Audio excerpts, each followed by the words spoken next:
दोस्तों नमस्कार, ये है मार्गदर्शन फॉर सिविल सर्विसेज। मैं अनुराग चौधरी। दोस्तों आज की वीडियो में प्रस्तुत है भारतीय राज्य व्यवस्था यानी इंडियन पॉलिटी से संबंधित महत्वपूर्ण प्रश्नों का भाग 9, जिसमें हम परीक्षाओं की दृष्टि से महत्वपूर्ण प्रश्नों को पढ़ेंगे।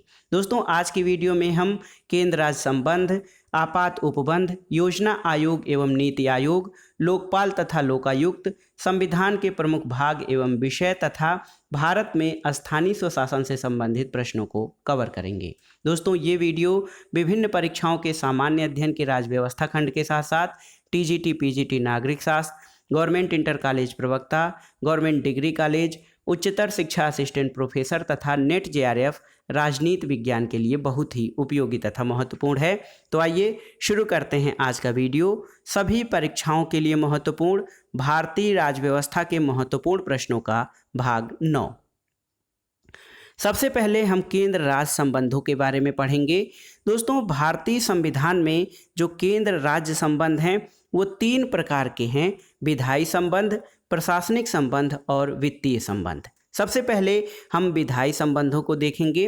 दोस्तों संविधान के भाग 11 में अनुच्छेद 245 से 255 तक जो है विधायी संबंध, केंद्र राज्य विधायी संबंधों का वर्णन किया गया है और इसमें अवशिष्ट शक्तियां जो हैं वो संघीय संसद को दी गई हैं और केंद्र और राज्य के मध्य विधायी शक्तियों के बंटवारे के लिए 3 सूचियों, संघ सूची, राज्य सूची और समवर्ती सूची का वर्णन किया गया है। और दोस्तों ये संघ सूची, राज्य सूची और समवर्ती सूची 7वीं अनुसूची में वर्णित है। दोस्तों केंद्र राज्य संबंधों में जो विधायी संबंध हैं उनमें अनुच्छेद 249 बहुत ही महत्वपूर्ण है, जो राज्य सूची के विषयों के संबंध में संसद की विधायी शक्तियों का उल्लेख करता है। आइए देखते हैं दोस्तों प्रशासनिक संबंध। तो विधायी संबंध संविधान के भाग 11 में अनुच्छेद 245 से 255 तक हैं। उसी तरह जो प्रशासनिक संबंध है संविधान के भाग 11 में अनुच्छेद 256 से 263 तक इनका उल्लेख है और संघ सरकार द्वारा कुछ दशाओं में राज्यों पर नियंत्रण। इसके अलावा दोस्तों केंद्र राज्य प्रशासनिक संबंधों में अनुच्छेद 263 बहुत ही महत्वपूर्ण है। केंद्र और राज्यों के मध्य समन्वय स्थापित करने के लिए राष्ट्रपति को एक अंतर्राज्यीय परिषद स्थापित करने की शक्ति प्राप्त है और अनुच्छेद 263 अंतर्राज्यीय परिषद के गठन से संबंधित है। देखिए अगला जो है केंद्र राज्य वित्तीय संबंध। तो दोस्तों संविधान के भाग 11 में विधायी और प्रशासनिक संबंधों का वर्णन किया गया है, लेकिन वित्तीय संबंधों का उपबंध जो है संविधान के भाग 12 में है और इसके अंतर्गत अनुच्छेद 268 से 281 तक केंद्र राज्य वित्तीय संबंधों का प्रावधान है। दोस्तों इसके अंतर्गत भारत की आकस्मिकता निधि की स्थापना, राज्य की आकस्मिकता निधि की स्थापना, कुछ राज्यों को संघ से अनुदान की व्यवस्था और वित्त आयोग का गठन, जो अनुच्छेद 280 के अंतर्गत वित्त आयोग का गठन किया जाता है, ये सब भी दोस्तों केंद्र राज्य संबंधों के वित्तीय संबंधों के अंतर्गत आते हैं। आइए देखते हैं भारत में जो आपात उपबंध जो हमारे संविधान में किए गए हैं, इमरजेंसी प्रोविजंस। तो दोस्तों भारतीय संविधान में 3 प्रकार के आपात उपबंध किए गए हैं और संविधान के भाग 18 में इन आपात उपबंधों का वर्णन किया गया है। आपात उपबंध 3 प्रकार के हैं। एक तो राष्ट्रीय आपातकाल अनुच्छेद 352 में वर्णित है, राष्ट्रपति शासन या राज्यों में संवैधानिक तंत्र की विफलता अनुच्छेद 356 में और वित्तीय आपात तो ये अनुच्छेद 360 में वर्णित है। सबसे पहले राष्ट्रीय आपात के बारे में जानते हैं। दोस्तों राष्ट्रीय आपात जो होता है इसकी उद्घोषणा का आधार क्या है, इसको जानते हैं युद्ध, बाह्य आक्रमण या सशस्त्र विद्रोह। दोस्तों राष्ट्रीय आपात की उद्घोषणा का आधार जो होता है वो है युद्ध, बाह्य आक्रमण और सशस्त्र विद्रोह। ऐसी स्थिति उत्पन्न होने पर या उसका संकट सन्निकट होने पर संघीय मंत्रिमंडल के लिखित विनिश्चय प्राप्त होने पर राष्ट्रपति द्वारा राष्ट्रीय आपात की उद्घोषणा की जाती है। दोस्तों उद्घोषणा का जो अनुमोदन है वो दोनों सदनों द्वारा विशेष बहुमत से 1 माह के भीतर किया जाना चाहिए, तभी राष्ट्रीय आपात प्रभावी माना जाता है। इसके बाद देखते हैं राष्ट्रपति शासन। राष्ट्रपति शासन या दोस्तों राज्यों में संवैधानिक तंत्र की विफलता का उल्लेख जो है वो अनुच्छेद 356 में वर्णित है। और राष्ट्रपति शासन के उद्घोषणा का आधार राष्ट्रपति का किसी राज्य के राज्यपाल से प्रतिवेदन मिलने पर या अन्यथा ये समाधान हो जाए कि ऐसी स्थिति उत्पन्न हो गई है जिसमें राज्य का शासन संविधान के उपबंधों के अनुसार संचालन नहीं किया जा सकता है, तो राष्ट्रपति शासन लगाया जा सकता है। और दोस्तों राष्ट्रपति को ऐसी स्थिति में राज्य सरकार की समस्त शक्तियां प्राप्त हो जाती हैं। इसके अलावा दोस्तों संसद द्वारा राज्य के विधानमंडल की विधायी शक्तियों का प्रयोग किया जाता है। उद्घोषणा जारी होने के 2 माह के भीतर संसद के दोनों सदनों द्वारा अनुमोदन जरूरी होता है। इसके अलावा दोनों सदनों द्वारा राष्ट्रपति शासन की स्वीकृति होनी चाहिए और राष्ट्रपति शासन की अवधि 6 माह तक होती है। प्रत्येक 6 माह पर संसद की स्वीकृति और अनुमोदन होना चाहिए और अधिकतम 3 वर्ष की अवधि तक इसका विस्तार हो सकता है। अब आइए वित्तीय आपात को जान लेते हैं। दोस्तों तीसरे प्रकार का जो आपात है वो वित्तीय आपात है और इसका उल्लेख भारतीय संविधान के अनुच्छेद 360 में किया गया है। वित्तीय आपात के उद्घोषणा का आधार ये है कि राष्ट्रपति को या राष्ट्रपति की संतुष्टि इस बात पर हो जाए कि भारत या उसके किसी क्षेत्र की वित्तीय स्थिति पर खतरा है, तो ऐसी स्थिति में वित्तीय आपात उद्घोषणा जारी की जा सकती है। और वित्तीय आपात की उद्घोषणा जारी होने पर संसद की स्वीकृति दोस्तों 2 माह के अंदर सामान्य बहुमत से किया जाना चाहिए। आपात की अवधि यानी वित्तीय आपात की अवधि अनिश्चित काल के लिए तब तक प्रभावी होती है जब तक पश्चातवर्ती उद्घोषणा द्वारा इसको वापस न ले लिया जाए। और प्रावधान ये है कि राज्य के सभी मामलों पर केंद्र का नियंत्रण हो जाता है। वित्तीय आपात जो अनुच्छेद 360 के अंतर्गत वर्णित है, ये ऐसा आपात उपबंध है जो भारत में कभी लागू नहीं हुआ है। अब आइए देखते हैं दोस्तों वित्त आयोग के बारे में। तो वित्त आयोग के बारे में आप जानते हैं कि वित्त आयोग का उल्लेख भारतीय संविधान के अनुच्छेद 280 में है और प्रावधान ये है कि राष्ट्रपति द्वारा प्रत्येक 5 वर्ष के अंतराल पर या आवश्यकता अनुसार उससे पहले एक वित्त आयोग के गठन का प्रावधान है। वित्त आयोग के कार्य क्या हैं? दोस्तों वित्त आयोग संघ और राज्यों के मध्य करों के शुद्ध आगमों के वितरण करता है। अनुच्छेद 275 के तहत भारत की संचित निधि में से राज्यों के राजस्व में सहायता अनुदान दिलाता है। इसके अलावा राज्य वित्त आयोगों की सिफारिशों के आधार पर राज्यों में स्थानीय निकायों यानी पंचायतों और नगर पालिकाओं के संसाधनों की अनुपूर्ति के लिए राज्य की संचित निधि के संवर्धन के उपाय बताता है। और सबसे महत्वपूर्ण ये कि सुदृढ़ वित्त के हित में अन्य कोई विषय जो राष्ट्रपति आयोग को निर्दिष्ट करे, ये सब वित्त आयोग के कार्य हैं। आपको एक प्रश्न दिया जा रहा है कि वर्तमान में जो 15वां वित्त आयोग है इसके अध्यक्ष कौन हैं, आपको बताना है। वित्त आयोग के बाद आइए जानते हैं योजना आयोग और नीति आयोग के बारे में। दोस्तों योजना आयोग अब एक भूतपूर्व संगठन है क्योंकि अब इसको समाप्त करके इसके स्थान पर नीति आयोग गठित किया जा चुका है। दोस्तों योजना आयोग एक संविधानेतर संस्था था और ये एक परामर्शदात्री संस्था थी जिसका गठन केंद्रीय मंत्रिमंडल के एक संकल्प द्वारा 15 मार्च 1950 को किया गया था। देखिए योजना आयोग के पदेन अध्यक्ष कौन होते थे? भारत के प्रधानमंत्री होते थे।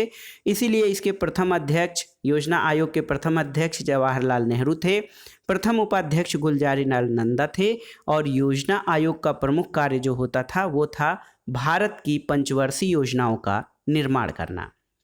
योजना आयोग के स्थान पर नीति आयोग लागू किया गया है, लाया गया है। इसका गठन 1 जनवरी 2015 को योजना आयोग के स्थान पर हुआ है। तो नीति आयोग दोस्तों एक तरह से योजना आयोग का उत्तराधिकारी संगठन है। नीति आयोग योजना आयोग का उत्तराधिकारी संगठन है जिसकी स्थापना 1 जनवरी 2015 को की गई है। नीति का पूर्ण रूप क्या है? National institution for transforming India, Hindi में इसको राष्ट्रीय भारत परिवर्तन संस्थान भी कह सकते हैं। इसके पदेन अध्यक्ष भारत के प्रधानमंत्री होते हैं और उपाध्यक्ष का दर्जा भारत सरकार के कैबिनेट मंत्री के समान होता है। और दोस्तों नीति आयोग सहकारी संघवाद के सिद्धांत पर आधारित है। अब आइए देखते हैं लोकपाल और कुछ महत्वपूर्ण आयोग के बारे में। ऑम्बुड्समैन दोस्तों अंतर्राष्ट्रीय स्तर पर नागरिकों की शिकायतों के निवारण के लिए बनाई गई संस्था को ऑम्बुड्समैन कहा जाता है।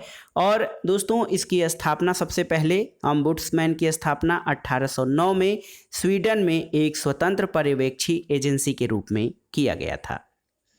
आइए जानते हैं लोकपाल के संबंध में।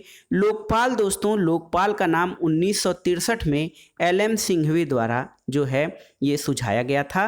भारत के पहले लोकपाल अध्यक्ष न्यायमूर्ति पिनाकी चंद्र घोष रहे और कुल 8 सदस्यीय पैनल में इसमें 4 न्यायिक सदस्य और 4 गैर न्यायिक सदस्य होते हैं। तो लोकपाल में आप जानते हैं एक अध्यक्ष और 8 अन्य सदस्य होते हैं और इसमें 4 न्यायिक और 4 गैर न्यायिक सदस्य होते हैं।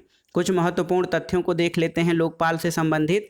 दोस्तों सर्वप्रथम लोकपाल संस्था की अवधारणा की संकल्पना कहाँ की गई? स्वीडन में ऑम्बुड्समैन के नाम से 1809 में। इसके अलावा देखा जाए तो भारत में 1966 से पहले प्रशासनिक सुधार आयोग का गठन किया गया था और इसके अध्यक्ष कौन थे? तो भारत में 1966 में प्रथम प्रशासनिक सुधार आयोग के अध्यक्ष मोरारजी देसाई थे। अगला प्रश्न है, केंद्र में लोकपाल और राज्यों में लोकायुक्त नामक कानूनी संस्था की स्थापना की सिफारिश किसने की थी? मोरारजी देसाई ने। और ऐसा व्यक्ति जो भारत का न्यायमूर्ति है या रहा है या उच्चतम न्यायालय का कोई न्यायाधीश है या रहा है, योग्यता रखता है किसकी? लोकपाल का अध्यक्ष होने की। तो दोस्तों लोकपाल का अध्यक्ष वही व्यक्ति हो सकता है जो भारत का मुख्य न्यायमूर्ति है या रहा है या फिर उच्चतम न्यायालय का कोई न्यायाधीश है वर्तमान में या रहा हो। दोस्तों अध्यक्ष और प्रत्येक सदस्य अपने पद पर कितने समय तक बने रहते हैं? तो ये कार्यभार ग्रहण करने की तारीख से 5 वर्ष अथवा 70 वर्ष की आयु तक, जो भी पहले हो। अगला प्रश्न है, लोकपाल अध्यक्ष का वेतन, भत्ते और सेवा की अन्य शर्तें किसके समान होती हैं? तो ये भारत के मुख्य न्यायमूर्ति या मुख्य न्यायाधीश के समान होती हैं। दोस्तों लोकपाल के अध्यक्ष और सदस्य का जो नाम निर्देशन के लिए चयन समिति होती है उसमें कौन कौन लोग शामिल होते हैं, ये जानना बहुत जरूरी है। देखिए इसके अध्यक्ष होते हैं, जो चयन समिति होती है लोकपाल के अध्यक्ष और सदस्यों के लिए जो चयन समिति होती है उसके अध्यक्ष प्रधानमंत्री होते हैं। सदस्यों में लोकसभा अध्यक्ष, लोकसभा में विपक्ष के नेता, भारत का मुख्य न्यायमूर्ति या उसके द्वारा नाम निर्दिष्ट उच्चतम न्यायालय का कोई न्यायाधीश और राष्ट्रपति द्वारा नाम निर्दिष्ट किया जाने वाला एक विख्यात विधिवेत्ता, ये लोकपाल के अध्यक्ष और गठन के लिए जो चयन समिति बनती है उसके जो प्रमुख मेंबर और चेयरमैन होते हैं। अगला प्रश्न है दोस्तों, कुछ संबंधित तथ्यों को देखते हैं। यहाँ पर देखिए ऑम्बुड्समैन एक शब्द है, देखिए बहुत ही महत्वपूर्ण है, ये स्वीडिश भाषा का शब्द है। ऑम्बुड्समैन का शाब्दिक अर्थ क्या है? तो ये लोगों का प्रतिनिधि होता है, जनता के हितों का रक्षक होता है। भारत में ऑम्बुड्समैन को किस नाम से जाना जाता है? तो लोकपाल के नाम से। एक पुस्तक है law, liberty and social justice, इस पुस्तक के लेखक कौन है? तो न्यायमूर्ति PB Gajendra Gadkar law, liberty and social justice नामक पुस्तक के लेखक हैं। दोस्तों भारतीय संदर्भ में अगर जो देखा जाए तो भारतीय लोकतांत्रिक व्यवस्था के अंतर्गत जन शिकायतों के निवारण के लिए ऑम्बुड्समैन के समकक्ष जो है लोकपाल और लोकायुक्त अधिनियम वर्ष 2013 में पारित किया गया था, जो 1 जनवरी 2014 को राष्ट्रपति के द्वारा स्वीकृत किया गया था।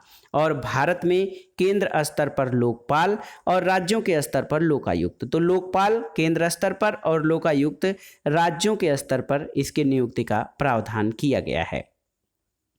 लोकपाल संस्था दोस्तों केंद्र स्तर पर है और ये गैर संवैधानिक दर्जे वाले संवैधानिक निकाय है। गैर संवैधानिक दर्जे वाला वैधानिक निकाय है लोकपाल। इसमें एक अध्यक्ष और 8 से अनधिक सदस्यों का प्रावधान, यानी एक अध्यक्ष और 8 सदस्य होते हैं, जिसमें 4 न्यायिक सदस्य और 4 गैर न्यायिक सदस्य होते हैं।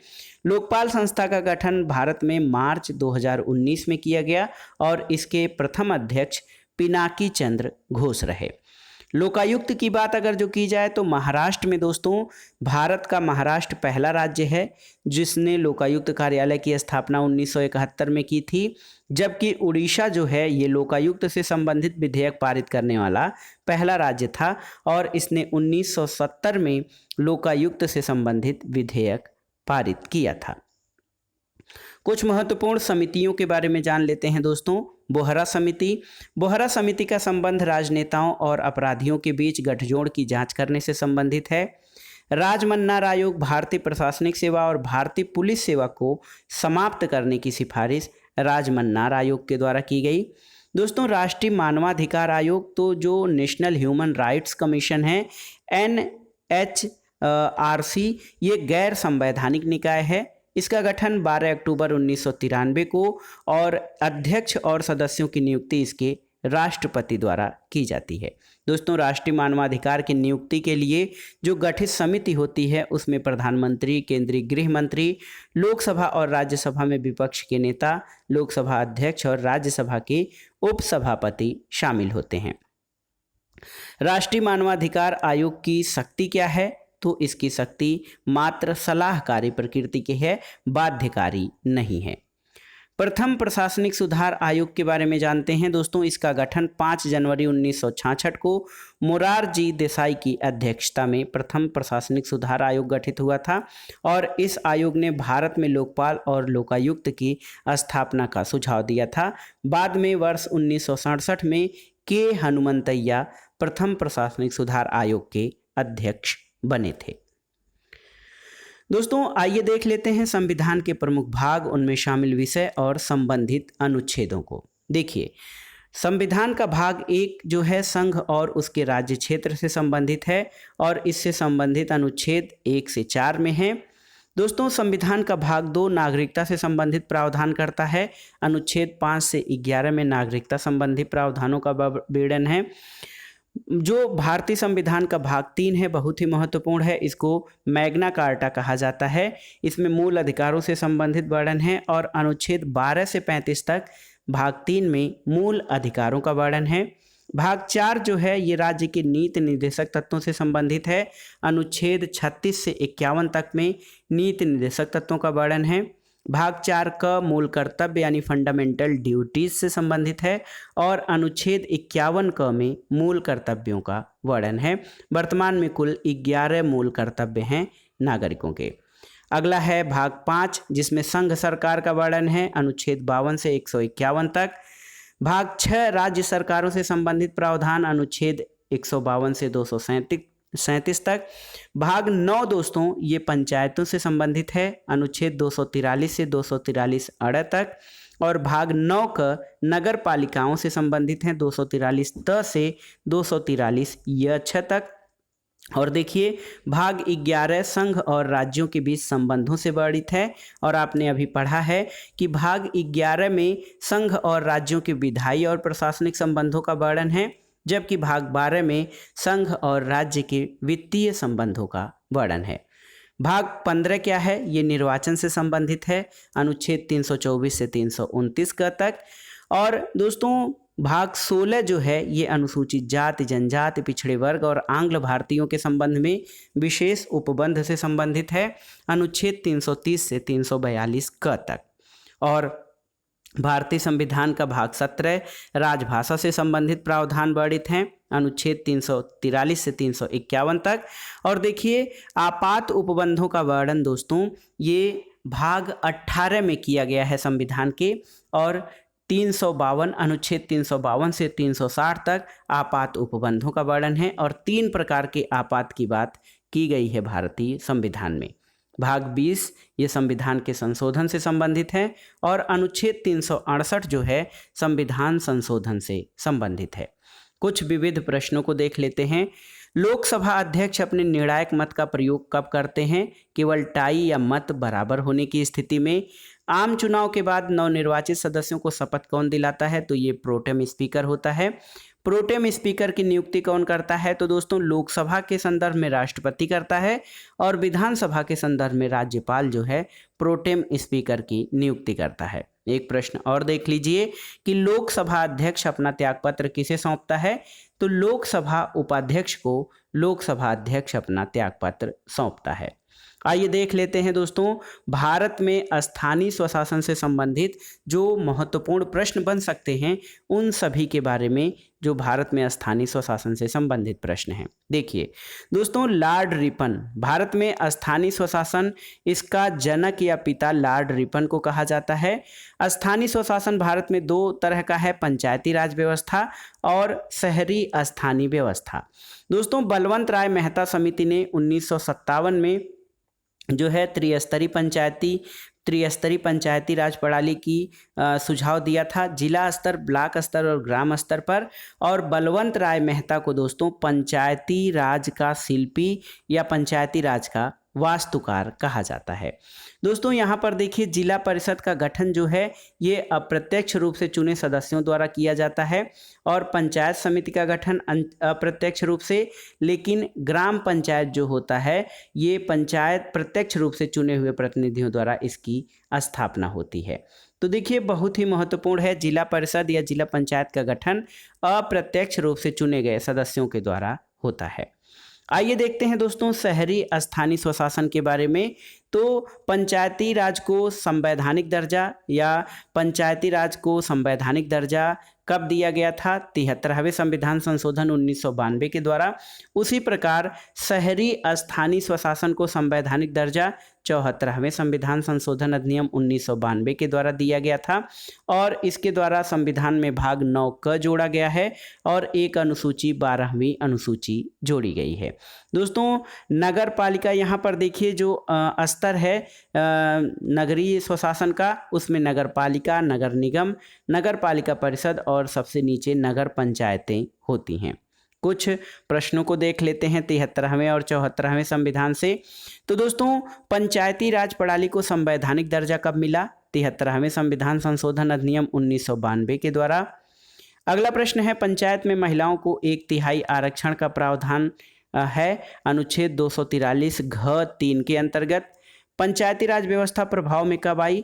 तो दोस्तों 24 अप्रैल 1993 को पंचायती राज व्यवस्था प्रभाव में आई, इसीलिए प्रत्येक वर्ष 24 अप्रैल को पंचायती राज दिवस मनाया जाता है। पंचायती राज व्यवस्था से संबंधित अनुच्छेद क्या हैं? तो ये अनुच्छेद 243 से 243 अड़ तक हैं और 2 अक्टूबर 1959 को पंडित जवाहरलाल नेहरू द्वारा पंचायती राज व्यवस्था का उद्घाटन कहाँ किया गया? नागौर, राजस्थान में। इसके अलावा दोस्तों 74वें संविधान संशोधन से संबंधित कुछ प्रश्नों को देख लेते हैं। 74वां संविधान संशोधन अधिनियम कब प्रभाव में आया था? तो ये 1 जून 1993 को। संविधान के भाग 9 क में शामिल अनुच्छेद कौन कौन से हैं? तो ये अनुच्छेद 243 त से 243 ये 6 तक। और भारत में शहरी स्थानीय शासन के कितने प्रकार हैं? तो ये एक नया प्रश्न है आपके लिए। भारत में शहरी स्थानीय शासन के 8 प्रकार हैं। इसमें देखिए नगर निगम, नगर पालिका, अधिसूचित क्षेत्र समिति, नगर क्षेत्रीय समिति, छावनी परिषद, नगरीय क्षेत्र, न्यास पत्तन और विशेष उद्देश्य के लिए गठित एजेंसी हैं। तो ये आपके हो गई दोस्तों 8 जो शहरी स्थानीय स्वशासन 8 प्रकार के हैं और 8 प्रकार हमने आपको बता दिए। दोस्तों कुछ समितियों से संबंधित प्रश्न पूछे जाते हैं पंचायती राज व्यवस्था में। तो सबसे पहली समिति है जिसने त्रिस्तरीय पंचायती राज व्यवस्था की जो संस्तुति की थी वो था बलवंत राय मेहता समिति 1957, BR मेहता समिति 1957। अशोक मेहता समिति 1977 में गठित हुई और इसने द्विस्तरीय पंचायतों के गठन का सुझाव दिया था। GVK राव समिति 1985 में गठित हुई थी और LM सिंघवी समिति का गठन 1986 में हुआ। PK थुंगन समिति 1988 में। तो ये बलवंत राय मेहता समिति 1957, अशोक मेहता समिति 1977, GVK राव समिति 1985, LM सिंघवी समिति 1986 और PK थुंगन समिति 1988 है। पंचायती राज से संबंधित कुछ अन्य महत्वपूर्ण प्रश्नों को देख लेते हैं। द्विस्तरीय पंचायती राज की स्थापना का सुझाव किसने दिया? अशोक मेहता समिति ने।